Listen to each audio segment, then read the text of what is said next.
Dhurandhar the revenge मैं उसका review करना चाह रहा था। एक प्रोपेगेंडा बेस्ड मूवी है, लेकिन सवाल है कि क्या आसिम मुनीर इजरायली एजेंट है? ये इल्जाम तो लगाया गया धुरंधर मूवी में कल रात के इजरायलियों को पाकिस्तान के न्यूक्लियर असासे बेच के उसने पैसे लिए, उन्होंने वीडियो बना ली, उसको इंडियंस को भी उन्होंने शेयर की, वो ब्लैकमेल करें। आसिम मुनीर किसके लिए असल में काम कर रहा है? पाकिस्तान के लिए तो किसी तौर भी काम नहीं कर रहा। सुना है गबोल साहब के सरदार नबील गबोल के बजाय आपका नाम अब जमील जमाली हो गया है, तो ये कब हुआ भाई? ये जो मूवी है इसके अंदर इस मूवी में तो सबसे पहले पाकिस्तान को एक नाकाम कोशिश की बदनाम करने की, जी अक्सर करते हैं, ठीक है जी, जो अक्सर भारत करती है, क्योंकि वो हमसे लड़ नहीं सकते हैं। जब उन्होंने मार खाई उसके बाद इन्होंने सोचा कि हम किसी तरह सोशल मीडिया के थ्रू जो है, मूवीज के थ्रू पाकिस्तान को बदनाम करें। अच्छा, वो बदनामी के चक्कर में खुद फंस गए, लेकिन इन्होंने खुद जो है ना ये शो कर दिया कि रॉ के एजेंट्स जो है वो पाकिस्तान में आते हैं। ईरान ने जो इंडिया को चार बिहार और दीगर इलाकों में डेवलपमेंट के नाम पर बिठा रखा है, तो सर जहां इंडिया अपने जो रॉ एजेंट्स हैं वो पाकिस्तान के खिलाफ इस्तेमाल करता है, ईरान इस साजिश को समझ क्यों नहीं पाया? भाई सुनो ना,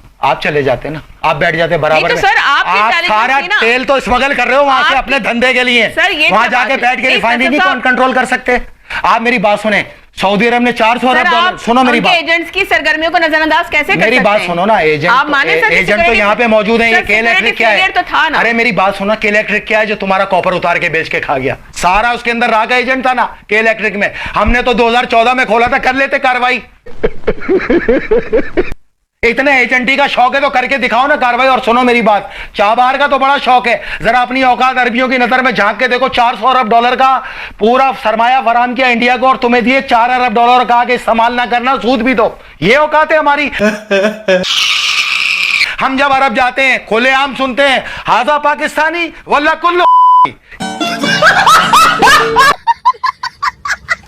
ये हमारे ऊपर बयान दिए जाते हैं, ये हमारी औकात है पाकिस्तानियों की।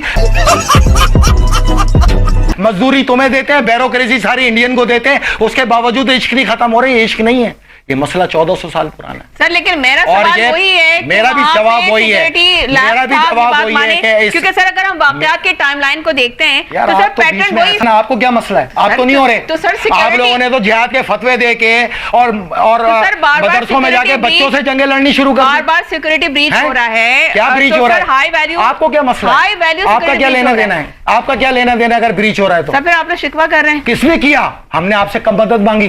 किससे हमने कहा कि हमें सपोर्ट करो? ये तो इंसानियत सपोर्ट कर रही है आवाज की सूरत में। DGISI इजरायलियों को बहुत हैवी अमाउंट इल्जाम लगाया गया कि पैसे देके पाकिस्तान के न्यूक्लियर राज उन्होंने बेचे हैं। ये धुरंधर के अंदर इल्जाम लगाया जाता है और उसका आखिरी मिनटों में क्रेडिट चलने के बाद ये चीज मजीद खुल के सामने आती है, रेवलेशन होती है। तो उस मूवी में दिखाया गया है कि फिर एक वीडियो भेजी गई DGISI को और DGISI को कहा गया कि वीडियो देख लो, दुबई में इसराइलियों को पाकिस्तान के न्यूक्लियर राज तुम बेच रहे हो, जिसकी वीडियो इसराइलियों ने बना ली थी और हमें भी दी है, और अगर ये वीडियो बाहर आ गई तो पाकिस्तान में तुम्हारा तिया पंचा एक हो जाएगा। अब अगर ये हकीकत है और प्रोपेगेंडा नहीं है तो तब ये समझ आती है कि इंडियन डिप्लोमेटिक कम्युनिटी क्यों आसिम मुनीर की मोहब्बत में इतनी गुम है और चाहती है स्ट्रेटेजिक कम्युनिटी सो कॉल्ड के ये यहीं पे रहे। लेकिन इस खास मौके के ऊपर आखिर में आकर उन्होंने बताया कि जो दौर था उसमें DGISI, वो जनरल हसन कहते हैं, लेकिन वो दौर वही था जब जनरल आसिम मुनीर उस वक्त DGISI था, क्योंकि उसी वक्त जो है वो उससे पहले पाकिस्तान के अंदर मुजाहिदीन लीडरशिप की जो है और खालिस्तानी लीडरशिप का कत्लेआम किया गया बेतहाशा। 16-17 जो है वो असैसिनेशन हुई थी पाकिस्तान के अंदर और DGISI साहब ये यहां पे बैठे हुए हैं, ये थे। और वो कहते हैं कि हमारा एजेंट जो दरमियान में सब कुछ कह रहा था, जो एक सिख इन्फिल्ट्रेटर था, हमजा अली मजारी उन्होंने नाम रखा हुआ है, कराची की गैंग वॉरफेयर में उसने रिमांड डकैत को मारने में चौधरी असलम के साथ कलीदी किरदार अदा किया था। 26 को $0, अभी बता रहा हूं, जिसके पास डॉलर है निकाल दो, सोना और चांदी खरीद लो। अगर करेंसी में खरीदना है तो युआन में जाओ, इराकी दिनार में जाओ, सारी जिंदगी मुझे दुआ दो। 26 नवंबर 2026 को ना डॉलर है ना पाकिस्तान पे कर्जा है। अल्लाह का शुक्र अदा करो, पाकिस्तान से बेफिक्र रहो आप। ये पाकिस्तान कर्जों में नहीं होगा। 26 नवंबर के बाद डॉलर खत्म हो चुका होगा, पाकिस्तान सबसे अमीर मुल्क होगा, पाकिस्तान से ज्यादा तरक्की याफ्ता मुल्क नहीं होगा। मैं ये समझता हूँ इस वक्त मौजूदा जो फील्ड मार्शल है उनको ये फैसला लेना चाहिए और इसमें हम तमाम पाकिस्तानी उनको सपोर्ट करते हैं, गल्फ संभालें, फौरी तौर पर गल्फ संभालें, क्योंकि इनके खजाने इतने बड़े हैं कि आपस में लड़ पड़ेंगे। ये इनका मैकेनिज्म टूट जाएगा अमेरिका के जाने से। इस मैकेनिज्म को सिर्फ पाकिस्तान कायम कर सकता है और पाकिस्तान के ऊपर ईरान समेत, मुझ समेत हर مومن کا یہ ایمان ہے کہ یہ کبھی بھی اسلام کے خلاف نہیں جائے گا, کبھی نہیں جائے گا. سر ایران کے خلاف تو چھوڑو, مجھے ایک چیز بتا کسی دیجیے, اسلامی ملک کے خلاف نہیں جائے گا. شیعہ سنی فساد جو ہے وہ آخری امید ہے اسرائیل کی. اگر آپ نے پیسہ پکڑ لیا ہے کسی سے, آپ کی ویڈیو بن گئی ہے, تو آپ کمپرومائز ہیں. اگر آپ کا پرسنالٹی پروفائل ایسا ہے کہ آپ اپنے ایمان کا سودا پیسے کی خاطر کر سکتے ہیں, تو آپ کمپرومائزڈ ہیں. سوال یہ ہے کہ کیا پاکستان کے جرنیل کمپرومائزڈ ہیں؟ کیا پاکستان کے جرنیل کرپشن کرتے ہیں؟ کیا پاکستان کے جرنیل بیرون ملک ممالک سے ان کے ایجنڈوں کے اوپر پیسے پکڑ کے اپنی عوام کو, اپنے ہی فوجیوں کو مرواتے ہیں؟ سوال یہ ہے.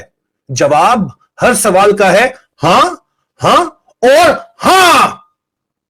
جس کو شک ہے وہ اپنے ذہن کا علاج کرائے. میں 3rd generation Pakistan army officer, اپنے ملک سے جو وفا کا وعدہ کیا ہے وہ نبھاتے ہوئے آج یہ بات پھر ایک دفعہ دہراتا ہوں, کلیم کرتا ہوں میں, اور میری ذاتی رائے میں جواب ہاں ہے. اور اسی لیے عاصم منیر کے حق کے اندر اسرائیل کے اندر بھی نعرے لگ رہے ہیں, اور اسی لیے عاصم منیر نے ہماری اطلاعات کے مطابق آج کے دن کا پہلا ویلاگ دیکھ لیجئے, ابھی تک نہیں دیکھا تو, تمام تر فوجی اڈوں جو ہے, تمام لاجسٹک بیسز, ملٹری بیسز سعودی عرب کو پرووائڈ کر دی ہیں, جو کہ امریکہ کو پرووائڈ کیے گئے ہیں اس ایران کے اوپر حملے کے لیے.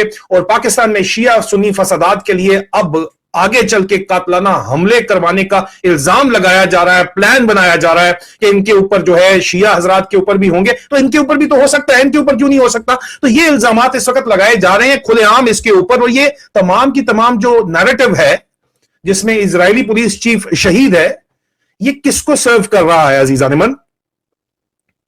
کس کے کہنے کے اوپر یہ کام ہو رہا ہے؟ وہ پاکستانی میڈیا جو 100% کنٹرولڈ ہے, 100% کنٹرول ہے. کسی کو کوئی شک ہے تو فریڈم آف پریس انڈیکس اٹھا کے دیکھ لے. وہ پاکستانی میڈیا جو 100% کنٹرول ہے, اور وہ پاکستانی جرنیل جو ظاہری بات ہے واشنگٹن ڈی سی کے آگے سجدہ ریز ہیں, وہاں پہ یہ کلیئر کٹ سنی شیعہ ڈیوائڈ کو کریٹ کرنے کے لیے بات کی جاتی ہے. اور وہ پاکستانی انٹیلیجنس کمیونٹی جو اس بات کے اوپر 100% متفق ہے کہ شیعہ سنی ڈیوائڈ ہی ایک سیونگ گریس بچی ہے اس وقت پوری دنیا کو تباہی کے اندر جھونکنے کے بعد, اسرائیل اور امریکہ کے پاس, اور آگے چل کے اسی چیز کے اوپر وہ کھیلنا چاہتے ہیں. تو اس کو کون ہوا دے رہا ہے؟ عاصم منیر. کس کے لیے ہوا دے رہا ہے؟ اب یہ تو سوال پھر اس لیے ہم پوچھ رہے ہیں کہ کیا عاصم منیر اسرائیلی ایجنٹ ہے؟ پھر اگر یہ ویڈیو باہر آ گئی تو پاکستان میں تمہارا تیا پنچا ایک ہو جائے گا. اب اگر یہ حقیقت ہے اور پروپیگنڈا نہیں ہے, تو تب یہ سمجھ آتی ہے کہ انڈین ڈپلومیٹک کمیونٹی کیوں عاصم منیر کی محبت میں اتنی گم ہے اور چاہتی ہے اسٹریٹجک کمیونٹی سو کالڈ کہ یہ یہیں پہ رہے. لیکن اس خاص موقع کے اوپر آخر میں آ کے انہوں نے بتایا کہ جو دور تھا اس میں D G I S I, وہ جنرل حسن کہتے ہیں, لیکن وہ دور وہی تھا جب جنرل عاصم منیر اس وقت D G I S I تھا, کیونکہ اسی وقت جو ہے وہ اس سے پہلے پاکستان کے اندر مجاہدین لیڈرشپ کی جو ہے اور خالستانی لیڈرشپ کا قتل عام کیا گیا بے تحاشا. 16-17 جو ہے وہ اسیسنیشن ہوئی تھی پاکستان کے اندر, اور D G I S I صاحب یہ یہاں پہ بیٹھے ہوئے ہیں, یہ تھے. اور وہ کہتے ہیں کہ ہمارا ایجنٹ جو درمیان میں سب کچھ کہہ رہا تھا, جو ایک سکھ انفلٹریٹر تھا, حمزہ علی مزاری نے نام رکھا ہوا ہے, کراچی کی گینگ وارفیئر میں اس نے ریمانڈ ڈکیت کو مارنے میں چودھری اسلم کے ساتھ کلیدی کردار ادا کیا تھا.